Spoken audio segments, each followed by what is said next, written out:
Hello, welcome back to exam in pharmacy.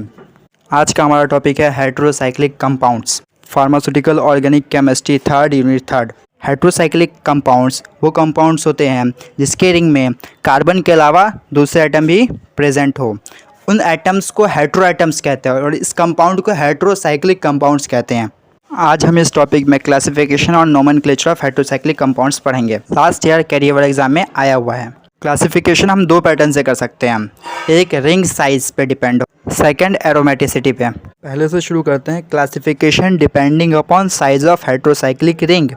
इसमें हम 3 member heterocyclic compounds देख रहे हैं। ये वो हेटेरोसाइक्लिक कंपाउंड्स है जिसमें रिंग में 3 मेंबर्स प्रेजेंट है। इसका एग्जांपल होगा एजिरिडीन, ऑक्सीरेन, ऑक्सीरीन एक्सेट्रा। 4 मेंबर्ड जिसके रिंग में 4 एटम प्रेजेंट हो, इसका एग्जांपल होगा ऑक्सीटेन। 5 मेंबर जिसके रिंग में 5 मेंबर प्रेजेंट हो, इसका एग्जांपल होगा pyrazole, thiazole, isoxazole. Furan, pyrrole, tetrazole. Mainly जो हम डीप स्टडी करने वाले हैं इस यूनिट में नोमेनक्लेचर के बाद, जो नेक्स्ट क्लास में आएगा वो फुरान, थायोफिन और पायरोल होगा, जो कि 5 मेंबर रिंग में है। 6 मेंबर रिंग वो रिंग होगा जिसमें 6 एटम प्रेजेंट हो, इसका एग्जांपल होगा पायरिडीन, पिपरिडीन, थायाजीन। 7 मेंबर रिंग जिसमें 7 एटम प्रेजेंट हो रिंग में, इसका एग्जांपल होगा थाइपीन। 8 मेंबर्ड जिसमें 8 एटम रिंग में प्रेजेंट हो, इसका एग्जांपल होगा एजोसीन। फ्यूज्ड हेटेरोसाइक्लिक जिसमें एक से ज़्यादा रिंग साइक्लिक कंपाउंड में प्रेजेंट हो, एग्जांपल इंडोल, आइसोक्विनोलिन, क्विनोलिन। यहाँ हमने classification on the basis of ring main and होता है। अब हम क्लासिफिकेशन एरोमेटिक करैक्टर पे देखेंगे। मेनली इसमें 2 चीज़ हम देखते हैं, एरोमेटिक है या एरोमेटिक नहीं है। जैसा कि हम जानते हैं कि एरोमेटिक की कंडीशन होती है कंटिन्यूअस रिंग होना चाहिए, कंटिन्यूअस रेजोनेंस होना चाहिए, रिंग में sp2 हाइब्रिडाइजेशन होना चाहिए। इसका मतलब प्लेनर, sp2 हाइब्रिडाइजेशन हर एटम का होना चाहिए, मतलब प्लेनर होना चाहिए। और फॉलो करे हक्कल्स रूल। हक्कल्स रूल्स का मतलब 4n+2 पाई इलेक्ट्रॉन्स प्रेजेंट हो जो रेजोनेंस में हेल्प कर रहा है। जो एटम ये कंडीशन सेटिस्फाई करता है वो एरोमेटिक होता है, जो नहीं करता वो non aromatic. Example 5 member ring से लेते हैं। फुरान ये एरोमेटिक है, वो टेट्राहाइड्रोफुरान ये नॉन एरोमेटिक है। 6 मेंबर रिंग से पायरिडीन जो एरोमेटिक है, पिपरिडीन नॉन एरोमेटिक है। यहाँ हमारा क्लासिफिकेशन कंप्लीट हुआ। अब हम नोमेनक्लेचर ऑफ हेटेरोसाइक्लिक कंपाउंड सीखेंगे। ज़्यादातर हेटेरोसाइक्लिक कंपाउंड अपने ट्राइबल स्टाइल से नोमेनक्लेचर किया जाता है। ट्राइबल स्टाइल मतलब no set rules and criteria, इसीलिए ये थोड़ा मुश्किल होता है इसके सिस्टमेटिक नेम में लाना।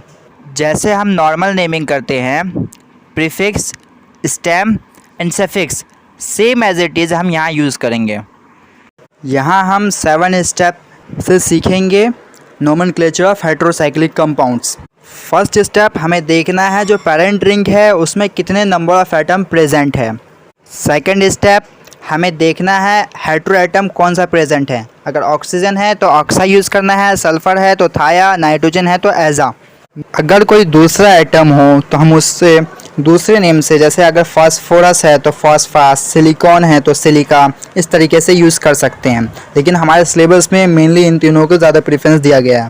थर्ड स्टेप में हम देखेंगे कि कौन सा हेटेरो एटम है। अगर एक से ज़्यादा हेटेरो एटम है तो हम इसको प्रेफरेंस ज़्यादा किसको देंगे, ऑक्सीजन को सबसे ज़्यादा, फिर सल्फ़र, फिर नाइट्रोजन। ये क्राइटेरिया पीरियोडिक टेबल में हायर ग्रुप एटम को ज़्यादा देते हैं प्रेफरेंस और लेस इन अ पीरियड। सो हमारा आया ऑक्सीजन सबसे ज़्यादा, फिर सल्फ़र, फिर नाइट्रोजन। अब आया नंबरिंग देने का समय। तो नंबरिंग देते वक्त ये खास ध्यान रखेंगे तो लोवेस्ट नंबर पोजीशन जाना चाहिए। इट मीन्स मान लिया ऑक्सीजन और सल्फ़र दोनों एक ही पोजीशन पे आ रहा है तो ऑक्सीजन को हम ज़्यादा प्रेफरेंस देंगे एज कम्पेयर टू सल्फ़र। लेकिन अगर सेकेंड और थर्ड में जो सेकेंड थर्ड हेटेरो एटम होंगे अगर रिंग में प्रेजेंट है तो हम सम में सबसे कम आएगा उसी को प्रेफरेंस देंगे, चाहे वो क्लॉकवाइज हो या एंटी क्लॉकवाइज हो, हम इसे रीचेक कर लेंगे। हमारा नेक्स्ट स्टेप, अब टेबल को देखेंगे। आपके स्क्रीन पे आपको टेबल दिख रहा है, ये टेबल एक बैकबोन की तरह काम करेगा नोमेनक्लेचर में। इस टेबल को हमने अच्छे से डिज़ाइन किया है ताकि आप इसे देख के आसानी से याद कर सकें। इसे आपको याद ही करना होगा, तभी आप प्रॉपर नोमेनक्लेचर बिना देखे कर पाएंगे। नोमेनक्लेचर करते वक्त पांचवें स्टेप में दो चीज़ खास तौर पे ध्यान रखते हैं। फर्स्ट, नाइट्रोजन है या नहीं है। सेकंड, सैचुरेटेड है या अनसैचुरेटेड है। अगर विदाउट नाइट्रोजन है और सैचुरेटेड है तो हमें डायरेक्टली इन लगा देना है, सिर्फ 6 वाले कंडीशन को छोड़कर, जिसमें 6 मेंबर रिंग्स है। नोमेनक्लेचर के लिए ये टेबल आप याद कर लो। अब 6 स्टेप की तरफ चलते हैं। 6 स्टेप केवल अनसैचुरेटेड कंपाउंड्स के लिए होगा। फॉर एग्जाम्पल आपके स्क्रीन पे 2 कंपाउंड्स हैं। इन कंपाउंड्स को अगर हम देखते हैं, नंबर ऑफ हाइड्रोजन अलग अलग जगह अलग अलग है, लेकिन नेमिंग में हमेशा प्रॉपर आइडेंटिफिकेशन होना चाहिए आईयूपीएक नोमेनक्लेचर में। जिस कार्बन आइटम पे sp3 हाइब्रिडाइजेशन है उस जगह हम हाइड्रो पोजीशन के साथ हाइड्रो इस्तेमाल करते हैं। जितना हाइड्रोजन हम इस्तेमाल करेंगे, उसके मान लिया 4 इस्तेमाल है तो हम टेट्रा यूज करेंगे। अब हमारा लास्ट स्टेप बचता है। ये स्टेप हम पहले से ही जानते हैं। जब मोर देन 1 वोवेल एक जगह आए जिसमें एक ए है तो हम ए को हटा देते हैं। फॉर एग्जांपल यहाँ पे हमारे पास ऑक्सीजन है, ऑक्सीजन है, इसलिए हम ऑक्सा इस्तेमाल करेंगे। 3 आइटम है रिंग में, इसलिए IR यूज करेंगे, एयर। और ये नन नाइट्रोजन साइक्लिक कंपाउंड्स है और सैचुरेटेड है, इसलिए लास्ट में एन का इस्तेमाल करेंगे। अगर हम इन सबको एक साथ जोड़ देते हैं तो हमारा नेम बन जाएगा ऑक्साइरीन। लेकिन यहाँ पे 2 वोवेल ए और आई एक साथ आ रहा है, इस वजह से ए को रिमूव कर देंगे, तो इसका नेमिंग हम करेंगे ऑक्सीरेन। नेक्स्ट एग्जाम्पल की तरफ हम देखते हैं, जो आपके स्क्रीन पे दिख रहा है। इसमें 3 कार्बन आइटम है, नाइट्रोजन प्रेजेंट है, अनसैचुरेटेड है। नाइट्रोजन आइटम प्रेजेंट होने की वजह से हम इसमें एजा यूज करेंगे। 3 आइटम होने की वजह से एर, saturated in the presence of nitrogen होने की वजह से इडीन इस्तेमाल करेंगे, तो पूरा नाम इसका होगा एजीरिडीन। नेक्स्ट एग्जांपल हम लेते हैं फुरान का। 5 item in the ring, oxygen atom in the ring, that is other than nitrogen. Oxygen present होने की वजह से ऑक्सा, 5 मेंबर होने की वजह से ओल, अनसैचुरेटेड होने की वजह से एंड में ई यूज करेंगे।